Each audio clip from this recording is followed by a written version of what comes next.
मैं ही बेवकूफ़ थी राही, जो तुम पर एतबार किया। तुमने इन 3 सालों में मुझे क्या दिया? सिर्फ दिलासे, झूठे वादे। तुम तो अपने पैरों पर भी खड़े नहीं हो सके। बस करो यार, और कितना कोसोगी? खड़े हो जाऊंगा यार अपने पैरों पर। और अभी मेरी नौकरी करने की दिन थोड़ी है, पूरी जिंदगी करनी है नौकरी तो। अभी तो मेरे इश्क करने के दिन हैं। अच्छा, इश्क या फ्लर्ट? देखो राहिल, एक तरफ तुम मुझे आसरा देते रहते हो, दूसरी तरफ तुम फायजा से चक्कर चला रहे हो। मैं ही बेवकूफ़ थी जो तुम पर अभी तक एतबार करती रही। मैं अच्छी तरह जानती हूँ तुम और कितनी लड़कियों को बेवकूफ़ बना रहे हो। अंबर, तुम्हें पता है फायजा सिर्फ मेरी दोस्त है और तुम मेरी मोहब्बत हो, कसम से। अगर तुम मुझसे मोहब्बत करते ना राहिल, तो अभी तक शोएब अंकल को रिश्ता लेकर मेरे घर भिजवा चुके होते। हैदराबाद में रहते हुए भी तुम्हारे घर वाले मेरे घर रिश्ता लेकर नहीं आए। और उधर तुम्हें पता है कराची से नौशाबा आंटी के बेटे तारिक का रिश्ता आ गया है। क्या? मना कर दो उनको, उन्हें कह दो कि तुम सिर्फ मेरी हो और सिर्फ मुझसे शादी होगी तुम्हारी। ये तो तुम्हें कहना चाहिए था ना, लेकिन तुम्हें आवारागर्दी से फुर्सत मिले तो तब ना। और वैसे भी तारिक अच्छा लड़का है, जॉब करता है, उसका अपना घर है। और तुम कौन अपनी बेटी तुमसे ब्याह करा है? अंबर देखो, मेरी बात को समझने की कोशिश करो और एक बात कान खोल कर सुन लो। तुम सिर्फ मेरी हो, सिर्फ मेरी, और तुम मुझे ऐसे छोड़ के नहीं जा सकती यार। देखो राहिल, तुम मुझे भूल जाओ और आइंदा मुझे कॉल मत करना। अंबर, अब बात ऐसे कैसे जाने दूं? तू देख क्या करता हूँ तेरे से।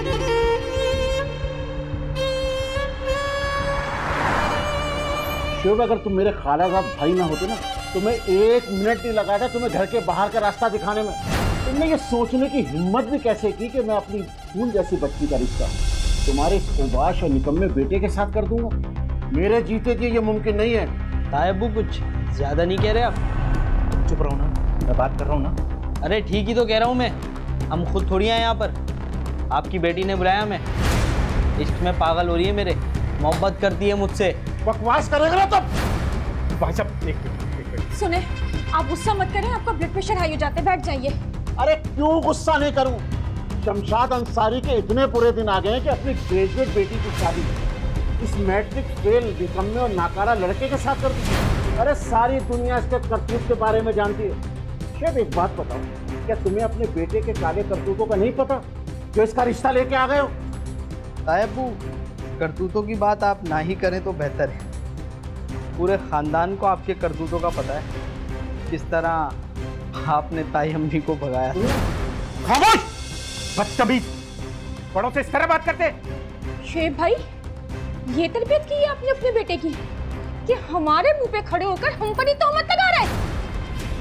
इसकी तरफ से मैं आप लोगों से माफी चाहता हूँ। आप बिल्कुल ठीक कर रही हैं। मेरा बेटा आपकी बेटी के लायक नहीं है, मगर कभी आप लोगों ने सोचा कि ये इस हाल में क्यों पहुंचा है? अरे 10 बरस का था ये जब इसकी माँ का इंतकाल हुआ है, और मैं ठहरा गरीब आदमी मेहनत मजदूरी करता या इसकी परवरिश करता। अरे क्यों गिड़गिड़ा रहे हैं इनके आगे? रिश्ता मांगने आए, भीख मांगने थोड़ी आए। तुम चुप हो जाओ बिल्कुल, नीचे जाओ, जाके इंतजार करो मेरा, जाओ यहाँ से। शेब, ये तुम्हारी तरबियत का असर है। माफ कीजिएगा शेब भाई, कराची से नौशाबा बाजी हैं, उन्होंने अपने बेटे तारिक का रिश्ता भेजा है हमारी बेटी के लिए, और 2 से 3 दिन में हम लोग उन्हें हाँ भी कह देंगे।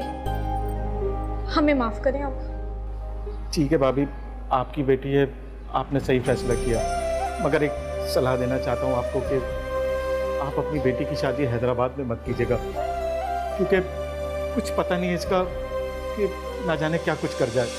बेटे के बाद अब बाप भी हमें धमकियां देगा? नहीं नहीं भाई साहब, मैं धमकी नहीं दे रहा, मैं तो आपको सलाह दे रहा हूँ। इजाजत चाहता हूँ। नहीं चाहिए तुम्हारी सलाह, जाओ। बाप बेटे हमें बेवकूफ समझते हैं। अरे बारात तो हैदराबाद ही आएगी और देखता हूँ ये बाप बेटे क्या बिगाड़ते हैं हमारा। बदतमीज।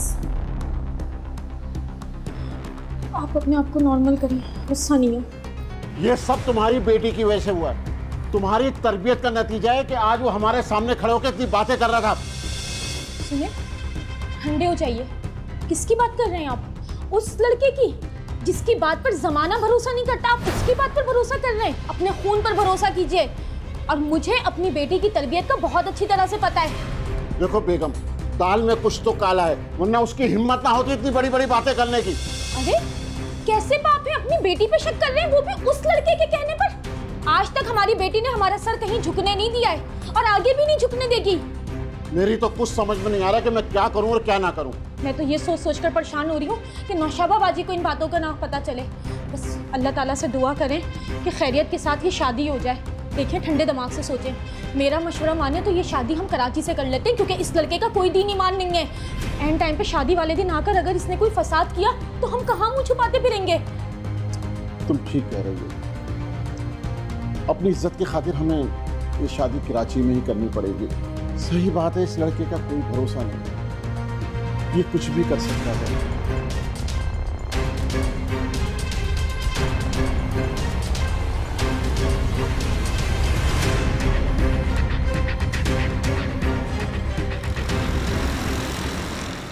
अचानक आप लोगों को देख के आज मुझे बहुत खुशी हुई है। कराची किसी काम के सिलसिले में आए थे तो सोचा कि आपसे भी मिलते चलें। वैसे मुझे तुमसे शिकायत है। 15 दिन पहले मैंने तुम्हें कहा था कि अंबर बेटी का हाथ मेरे बेटे के हाथ में दे दो, मगर तुमने कोई जवाब नहीं दिया। कब से उम्मीद लगाए बैठी हूँ कि कब हाँ करोगी, क्या होगा कुछ नहीं पता। अरे नौशाबा बाजी कैसी बातें कर रही हैं? अंबर आप ही की बेटी है, इकरार इनकार वाला तो कोई सवाल ही नहीं है, जब चाहे आकर ले जाए। हमें आपसे एक बात करनी थी। हम ये चाह रहे थे कि आप अपना ऊपर वाला पोर्शन हमें 1 महीने के लिए किराए पे दे दें। अरे पूरा घर आपका है, ये किराए विराए की बात नहीं करें आप। अरे नहीं नौशाबा बाजी, ऐसी कोई बात नहीं है। बात सारी ये है कि हैदराबाद में हमें बारात ठहराने के लिए जगह कम है और हम इसीलिए चाह रहे थे कि शादी हम कराची से कर लें, ताकि ये कि मेहमान भी सारे आसानी से आ जाएंगे।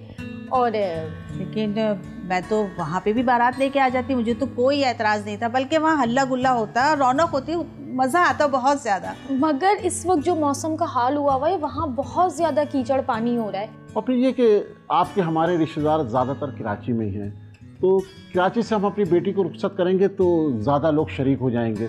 तो मेरी तो ख्वाहिश यही है कि हम अपनी बेटी को कराची से रुखसत करें। अच्छा तारिक। जी अम्मी।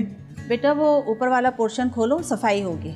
अरे अरे आपा, सफाई की ज़रूरत नहीं है, वो तो मैं और अंबर मिलकर कर लेंगे। चलो ठीक है। वैसे मैं ये कह रही थी कि आज चांद की 5 तारीख है, 17 तारीख निकाह के लिए नेक होगी। भाई हमारी बेटी आज से अब ये आपकी बेटी है।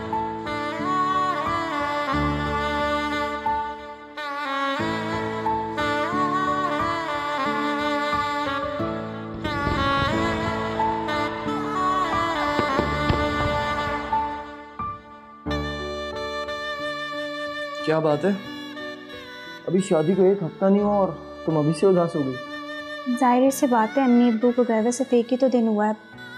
हाँ थोड़ा उदास हूँ मैं। शादी की झंझटों में तुमसे बात करने का मौका ही नहीं मिला ठीक से। देखो मैं बहुत ऑनेस्ट पर्सन हूँ, बड़ी से बड़ी बात बर्दाश्त कर सकता हूँ। अगर तुम किसी और बात पे भी परेशान हो तो मुझसे शेयर कर सकती हो, बजाय इसके कि मुझे किसी और से कोई बात पता चले।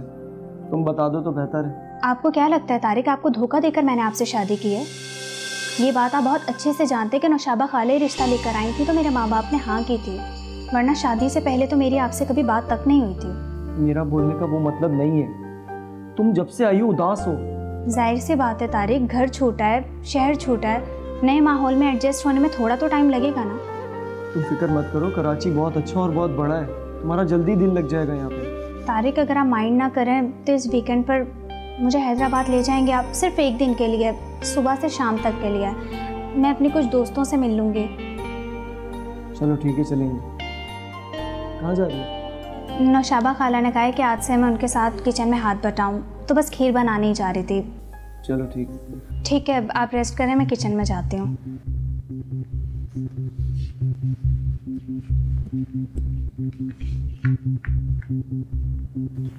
कोई बात तो है जो इससे अंदर ही अंदर खाए जा रही है, और मैं भी पता लगा के ही रहूँगा। ताज़ीरात पाकिस्तान की दफ़ा 392 के तहत अगर कोई शख्स चोरी, डकैती या रहज़नी का मुर्तकिब करार पाता है तो उसे कम से कम 3 साल और ज़्यादा से ज़्यादा 10 साल कैद और जुर्माने की सज़ा सुनाई जाएगी।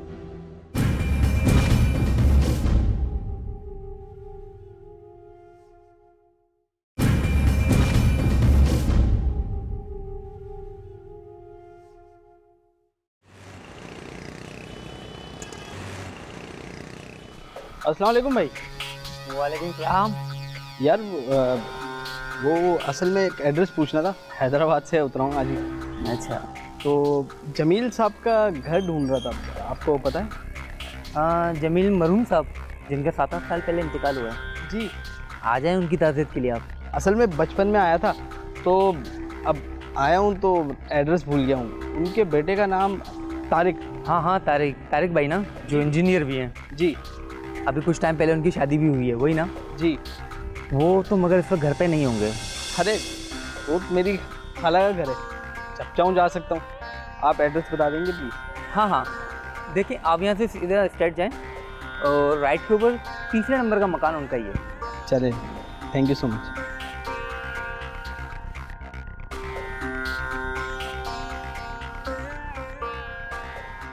बस चाय ले आओ। अरे वो तारिक बेटा, जी अम्मी। तुम्हारे चचा का फ़ोन आया था। वो कह रहे थे कि शाम को ज़रा तारिक को घर भेज दें, कोई ज़रूरी बात करनी है। और बेटा वापसी में मेरी दवा भी ले आना। जी अम्मी, मैं ले हो गई है ना? क्या हुआ अंबर बेटा, बहुत उदास बैठी हो? खैरियत? नहीं अम्मी, बस वो ऐसे घर की याद आ रही थी। जाहिर है इतने साल तुमने हैदराबाद में गुजार दिए, याद तो आएगी ना। पर मुझे पूरा यकीन है कराची में तुम्हारा दिल लग जाएगा। बल्कि मैं तो कहता हूँ तुम मास्टर में एडमिशन क्यों नहीं ले लेती? मम्मी क्या कहती हैं? हाँ, क्यों नहीं भाई, भला मुझे तो कोई एतराज़ नहीं है। और वैसे भी मैंने अंबर से कह दिया था कि पूरे घर की जिम्मेदारी अब तुम्हें ही संभालनी है। भाई अब मुझसे घर का कोई काम नहीं होता, बहुत कर लिया मैंने। जी अम्मी, क्यों नहीं, मैं आ गई हूँ ना, अब आप सिर्फ आराम करेंगी, मैं सारा काम खुद संभाल लूँगी। कैसे संभालेगी? इसको बाजार का नहीं पता, रास्तों का नहीं पता, संभाल लेगी। अरे सब खबर हो जाएगी, तुम फिक्र ना करो। मैं तो इसे ऐसा चलता पुर्जा बना दूंगी कि इधर उधर भागती फिरेगी, बल्कि मुझसे ज्यादा जान जाएगी ये सब कुछ। अपने साथ ले जाया करूंगी, देखना सब इसकी समझ में आ जाएगा। और जब समझ में आ जाएगा ना, तो फिर बेटा आपको घर का सौदा लाना है। अब मैं नहीं जाऊंगी, मैं घर पे आराम करूंगी। बिल्कुल अम्मी, बस आप मुझे सिखाती जाएं, मैं सीखती जाऊंगी। भाई जैसे आप दोनों की मर्जी। मैं चलता हूँ, मुझे ऑफिस के लिए देर हो रही है। अच्छा हो सकता है अम्मी मैं लेट आऊँ, आप दोनों खाना खा लीजिएगा, सही है? ठीक है। ओके अंबर, अल्लाह दवा याद से लाना, भूलना नहीं। खुदा हाफिज। किसका फोन है बेटा? फोन पता नहीं अम्मी।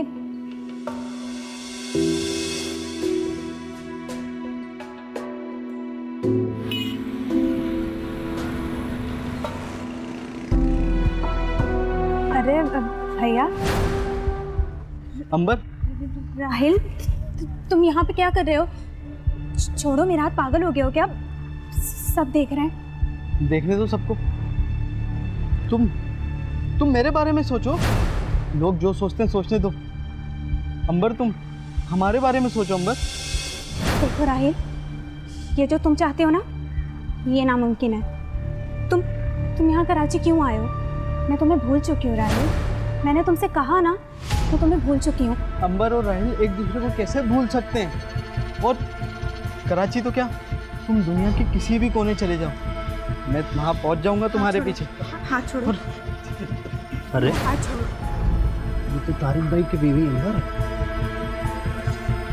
तो ये शख्स कौन? मैं फ़ोन करता हूँ तारिक भाई को।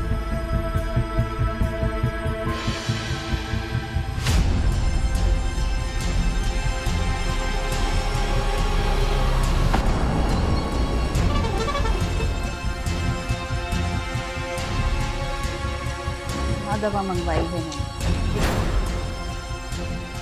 क्या हुआ अंबर, इतनी घबराई हुई बदहवास? तू तो सब्जी लाने गई थी, इतनी बदहवास क्यों हो रही है? क्या बात है? हाँ अम्मी, कुछ भी नहीं हुआ। तुम इतनी जल्दी ऑफिस से, क्या मामला है? सब खैरियत तो है? कौन था वो शख्स? कौन था जिसने सारे बाजार तुम्हारा हाथ पकड़ लिया? किसकी इतनी हिम्मत हो गई? एक मिनट, इतना हाइपर क्यों हो रहा है? मैं पूछती हूँ, क्या हुआ अंबर? कौन था? किसने हाथ पकड़ लिया? बेटा मुझे बता तो सही, कौन था? बोलो भी, दांत सूख गया क्या तुम्हें? बोल, बता मुझे। अम्मी वो राहिल था। राहिल? कौन राहिल? अम्मी वही हैदराबाद वाला। हैदराबाद? अरे वो लफंगा मक्कार शेब भाई का बेटा, वो यहाँ कराची कैसे पहुंच गया? अम्मी इन्होंने इशारा किया होगा तो वो यहाँ तक पहुँचे ना। ऐसे कैसे पहुँच गया वो इसके पीछे यहाँ तक? कहीं शादी से पहले तुम्हारा उसके साथ अफेयर तो नहीं था तुम्हारा उसके साथ? अम्मी ऐसा कुछ भी नहीं है। मैं पूछ रही हूँ ना, तो अम्मी आप नहीं बोले, इससे मुझे पूछने दे। बीवी है, मेरी इज्जत है ये।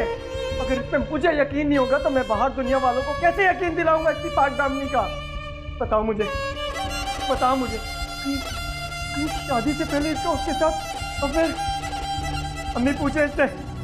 बता बेटा, बता, खुदा के लिए बता। अम्मी मुझे पसंद करता था, शादी करना चाहता था मुझसे, लेकिन अम्मी अबू ने इनकार कर दिया था। अच्छा, तो ये वजह थी छुप के कराची में शादी करने की? हाँ अम्मी, मैंने इस पे इतना भरोसा किया, तुमसे कहा था ना मैंने, जो भी बात हो मुझे बताना सच। मैं तुम पे भरोसा करूंगा, तुम्हारा साथ दूंगा मैं। आपको बीच में पढ़ने की जरूरत नहीं है, मैं खुद जाऊंगा शेब अंकल के पास, मैं बात करता हूँ उनसे। अम्मी तारिक मेरी बात पे यकीन करो। तारिक मैं तुमसे कहा है ना, मेरा यकीन करो। तारिक मैं तुमसे कहा है, मेरे दामन पर कोई दाग नहीं है। तारिक को मुझसे मेरी किताब का कोई नहीं उंगली उठा सकता। गेट खोलो तारिक। पता है, मैं जानती हूँ तुझे बेटा, मुझे पता है। तारिक अगर तुम्हें मुझ पे यकीन नहीं है ना, गोली मार दो, लेकिन दरवाजा खोलो।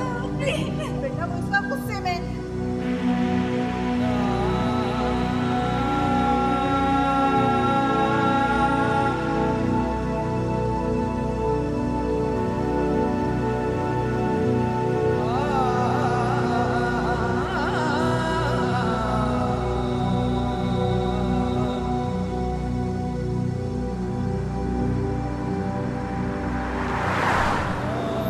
क्या राहिल कराची में? मगर उसने तो मुझे फोन पे बताया कि वो 1 महीने से मरी गया हुआ अपने दोस्तों के साथ। मेरे सामने ड्रामेबाजी करने की जरूरत नहीं है, मैं आपकी उम्र का लिहाज कर रहा हूँ, वरना मैं यहीं पर ही। वरना क्या बेटा? तुम मुझे मारते ना? मारो मुझे, मारो। अरे मारो मुझे। क्यों मुझे गुनाहगार कर रहे हैं आप? मैं आपको रुस्वा करने नहीं आया हूँ, लेकिन जो कुछ उस खबीस ने किया है ना, मेरी बर्दाश्त से बाहर हो गया है। अंबर मेरी घर की इज्जत है और मैं उसको अपनी इज्जत इस तरह उछालने नहीं दूंगा।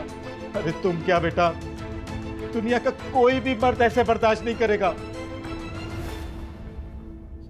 अगर आज के बाद उसने अंबर के साथ कोई भी ऐसी बदतमीजी की तो मेरी तरफ से इजाजत है बेटा। तुम जो दिल चाहे करो, उसे मारो पीटो, जान से मार दो उसे। कल मैं आपसे लास्ट टाइम रिक्वेस्ट कर रहा हूँ, आप उसको अपनी जबान में समझा दें, वरना फिर जो कुछ होगा ना उसका जिम्मेदार वो खुद होगा।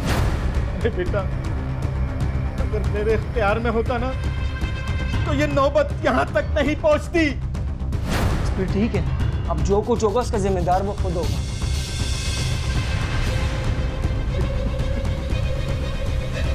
या अल्लाह,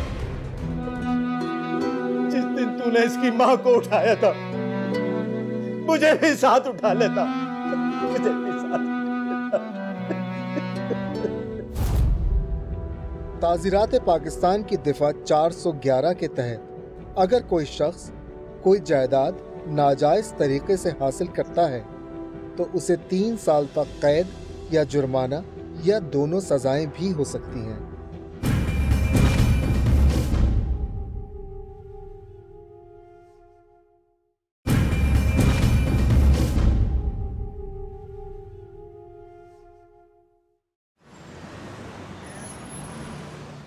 भाई रोक रोक।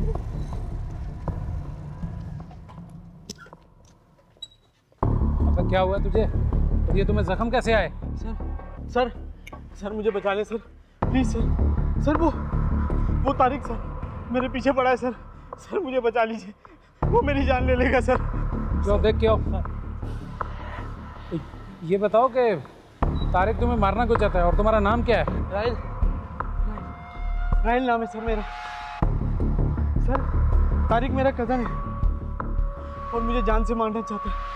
पता नहीं क्यों मुझे पहले अपने घर पे बुलाया, मुझ पे जानलेवा हमला किया। मेरे बाप को भी धमकियां दी है सर उसने। आखिर क्यों? तुम्हारी उसके साथ दुश्मनी क्या है? मुझे नहीं पता सर, मुझे नहीं पता क्यों वो मेरे पीछे पड़ा हुआ है। मैं तो हैदराबाद से आया था यहाँ रोजगार के लिए। उसने, मैं जहाँ काम करता था वहाँ भी मुझ पे झूठा इल्ज़ाम लगा दिया सर, और मुझे वहाँ से नौकरी से निकलवा दिया, और फिर मुझे अपने घर पर बुलाकर बैट से और पत्थरों से मारा है सर। देखिए क्या हालत कर दी सर। सर वहाँ कोई नहीं है, लगता मैं देख के भाग गया। सर मुझे उससे बचा ले सर प्लीज़। बेफिक्र हो जाओ, कानून अब तुम्हारे साथ है, टेंशन नहीं लो। मैं उसके खिलाफ FIR कटवाना चाहता हूँ सर, मेरी मदद कीजिए सर। जरूर करवाओ, लेकिन अभी फिल वक्त तुम हॉस्पिटल चलो, तुम्हारी मेडिकल रिपोर्ट करवानी है। चलो लेकर चलो इसे, चलो तो बैठो।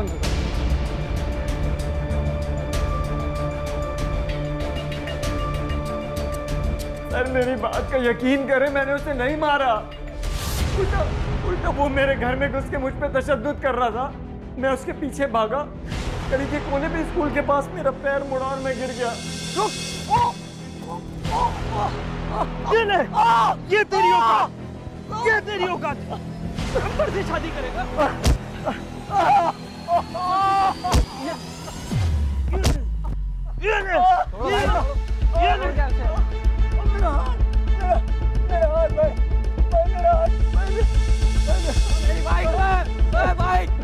सर मेरी बात का यकीन करें, यही हकीकत है, यही सच्चाई है। उसको पकड़ने के बजाय आपने मुझे जेल में डाल दिया।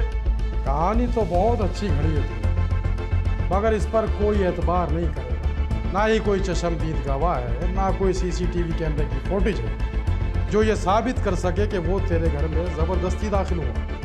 हाँ अलबत्ता तेरे घर से हमें ये बैट मिला जिस पर उसका खून भी लगा हुआ है, जो ये साबित करता है कि तूने उसके ऊपर कातलाना हमला किया। मुझे फंसाया जा रहा है, सब मिले हुए हो। कितनी रिश्वत ली उससे?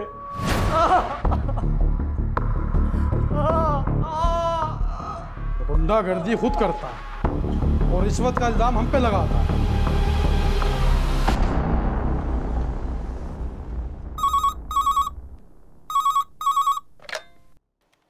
हेलो जी, मैं नौशाबा खातून बात कर रही हूँ। आप आमना कबीर साहिबा बोल रही हैं? जी मैं बोल रही हूँ।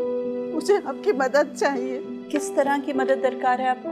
वो मेरा बेटा तारिक है, उसे पुलिस ने गिरफ्तार कर लिया है। कहते हैं कि राहिल पर कातिलाना हमला किया है, मगर मैडम राहिल तो खुद कानून की आंखों में धूल झोंक रहे। मेरे बच्चे को बचा लें आप। एक सेकंड आप पूरी कहानी और नाम मुझे बताए जा रही हैं, मुझे बिल्कुल इस तरह फ़ोन पर केस समझ नहीं आएगी। आप ऐसा कीजिए, अपना नंबर मुझे लिखवाएं, मेरे असिस्टेंट हैं शहरियार, वो आपसे रब्ता करेंगे, आके मुलाकात कर लेंगे और केस की सारी तफसीलात आप उनको आराम से बताइएगा। जी मेरा बेटा तारिक है और उसका कज़न है राहिल। उसने मेरे बेटे पे कातिलाना हमला किया, मगर इल्जाम मेरे बेटे पे आ रहे हैं।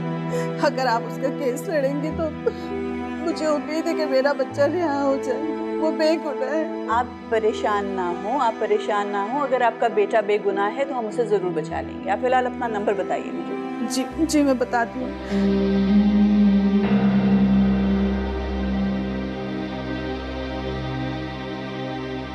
ठीक है, शहरियार आपसे रब्ता करेंगे। Thank you.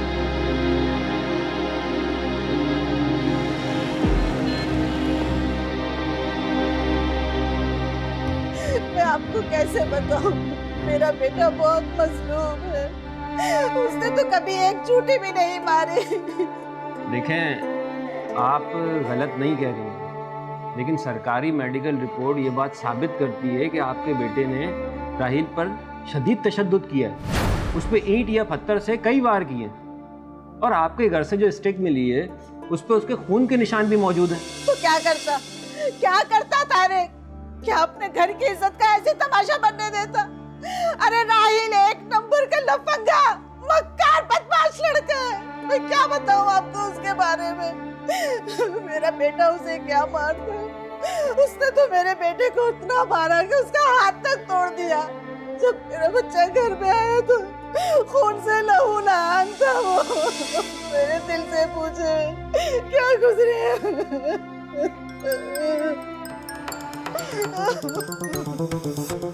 ये राहिल आपका कज़न है? जी दूर का कज़न था, लेकिन हमारा ज़्यादा मिलना मिलाना नहीं था। उसने मेरे घर रिश्ता भेजा था, लेकिन मेरे वालिदैन ने मना कर दिया था। ये अंबर बेटी मेरा फोन क्यों काट रही है?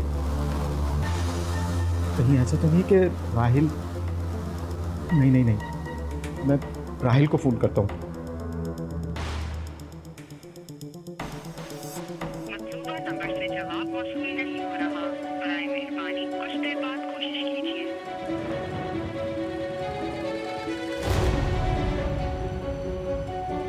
या अल्लाह खैर। ठीक है, ये सारी तफसीलात मैं मैडम से डिस्कस करता हूँ, देखते हैं क्या लायामन निकलता है। बेटा, खुदा के लिए मेरे बच्चे को बचा लो। मेरा बेटा बहुत सीधा साधा, नेक, शरीफ, 5 वक्त का नमाजी है। हमारे मोहल्ले वाले भी उसकी गवाही देंगे। आप चाहें तो मोहल्ले में जाके पूछ सकते हैं कि मेरा तारिक कैसा है। कभी किसी ने उसके ऊपर कोई उंगली नहीं उठाई, नजरें झुका के मोहल्ले से जाते हैं। बहुत अच्छा बेटा है। हौसला रखें, सब ठीक हो जाएगा, सब ठीक हो जाएगा। चलें, मुझे इजाज़त दें।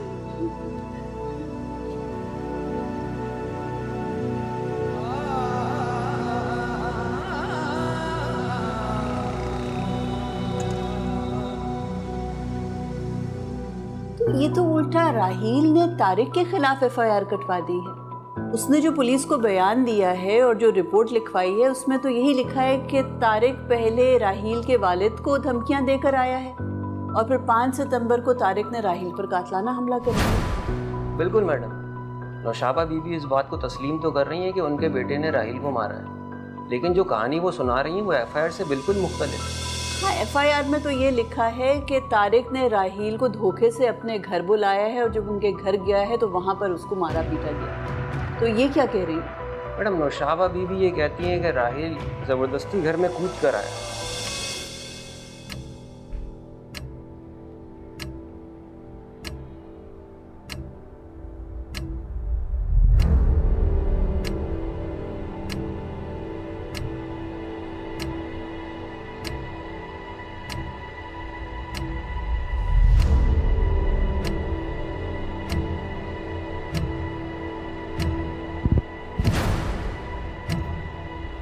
राहील, तुम यहाँ? हाँ, अंबर में तुम्हें लेने के लिए आया। अब हमें कोई अलग नहीं कर सकता। चलो मेरे साथ, अब हमें कोई नहीं रोक सकता। राहील, क्या बकवास कर रहे हो तुम? छोड़ो मेरा। क्या करे, पागल हो गया क्या तुम? हम मेरी जिंदगी में। राहील, ये क्या कर रहा है तू? मेरे घर तक कैसे पहुंचा? तारिक! ताज़ीरात पाकिस्तान की दफा 413 के तहत कब्जा की हुई जायदाद की खरीदो फरोख्त की पादाश में उम्र कैद या 10 साल तक कैद और जुर्माने की सजा हो सकती है।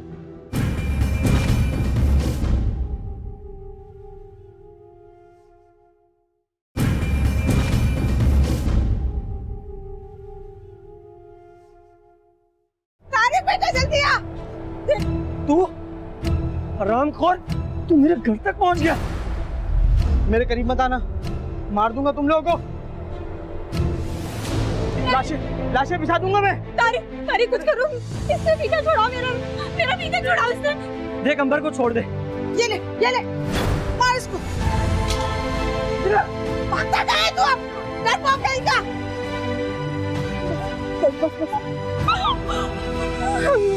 दिन दिहाड़े सुबह 11 बजे कोई किसी के घर में कैसे कूद कर जा सकता है? कोई गवाह होगा, किसी ने देखा होगा, कितना वावेला बरपा हुआ होगा। कोई इनके पास गवाह नहीं है। और अगर इनके घर में इस तरह कोई कूद कर आया था तो इन्होंने ट्रेसपासिंग की रिपोर्ट क्यों नहीं दर्ज करवाई? रिपोर्ट तो राहील ने उल्टा इनके खिलाफ दर्ज करवाई है। अगर कोई इनके घर में ट्रेसपासिंग करके घुसा है और उसको इन्होंने मारा पीटा भी है तो इनका हक बनता था सेल्फ डिफेंस में। ट्रेसपासिंग तो बहुत बड़ा क्राइम है। इन्होंने क्यों नहीं रिपोर्ट दर्ज कराई? मैडम पुलिस से मदद तो इन्होंने भी मांगी, 15 पे कॉल करके इतला कर दी थी। कहाँ चला गया मेरा तारिक? अभी तक घर नहीं आया, मैं कहाँ ढूंढूं उसको? मेरा दिल फटा जा रहा है। या अल्लाह, मेरा बच्चा कहाँ चला गया? अल्लाह मियां बता। अम्मी आप जल्दी 15 पर कॉल करें, मैं बाहर भी सारा देख रही, तारिक कहीं भी सड़क पर नहीं है। बाहर भी नहीं है वो। कॉल करें 15 पर। हेलो 15।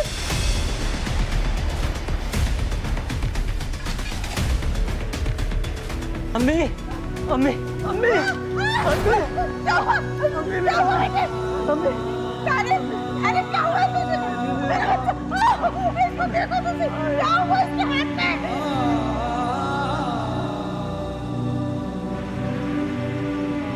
उन्होंने 15 पर इत्तला दी थी तो कोई पुलिस की टीम तो आई होगी फिर इनके घर पे।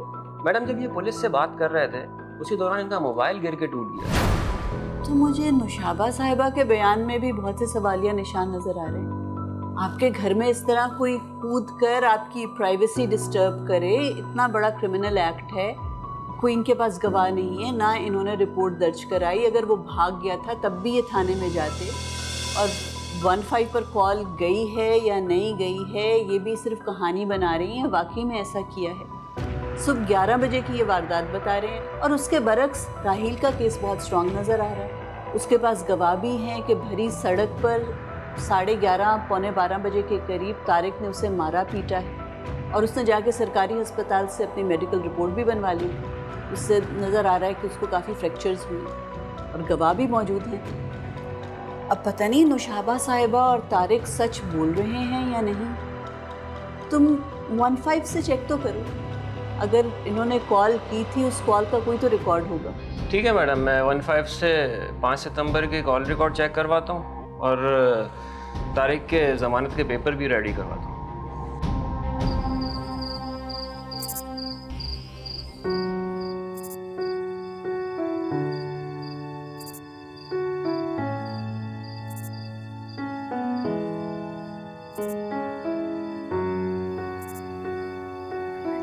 हेलो जी, अंबर बात कर रही हूँ।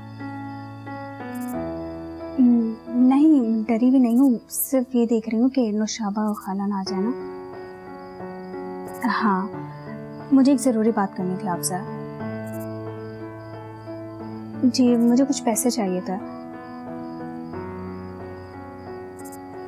कल तक आ जाएंगे? ठीक है, ओके ओके, मैं रेडी रहूँगी। ठीक है, थैंक यू, अल्लाह हाफ़िज़।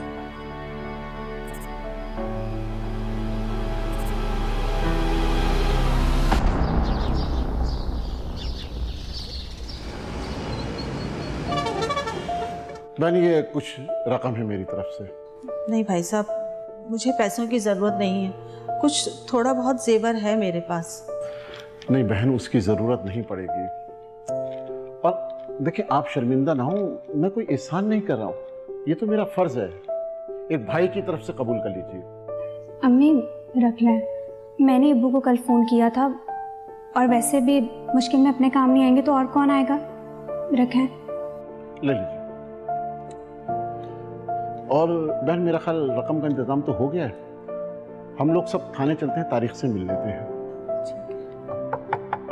अरे बेटा, देखना कौन आया इस वक्त दरवाजे पे। मैं देखती हूँ।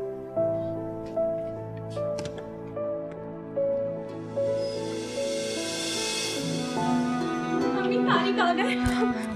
मेरा बच्चा, मेरा नान। वकील साहब,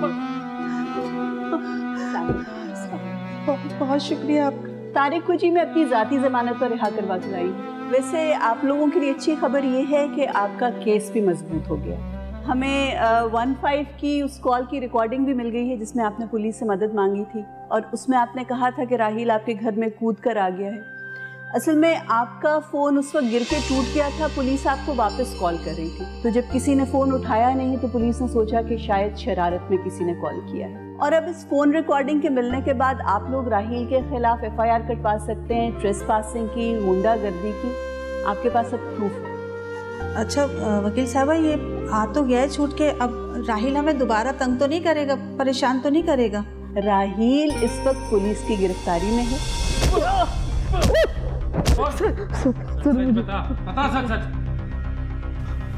कर दे सर। स्कूल के बाहर लगे हुए सीसीटीवी कैमरे की फुटेज से हमें सब कुछ पता चल गया है।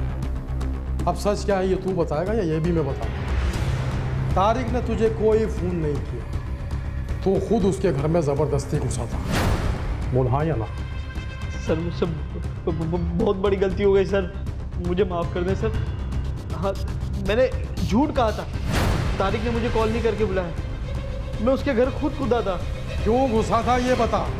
मैं अंबर से बहुत मोहब्बत करता था सर, उसके घर रिश्ता भी भेजा था मैंने, लेकिन उसके घर वालों ने इनकार कर दिया और उसकी शादी तारिक से करवा दी।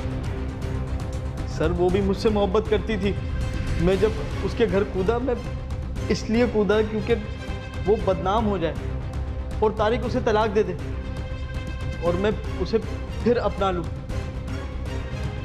लेकिन ऐसा नहीं हो सका सर। और तूने ये अपने जिस्म पे जख्म कैसे लगाए?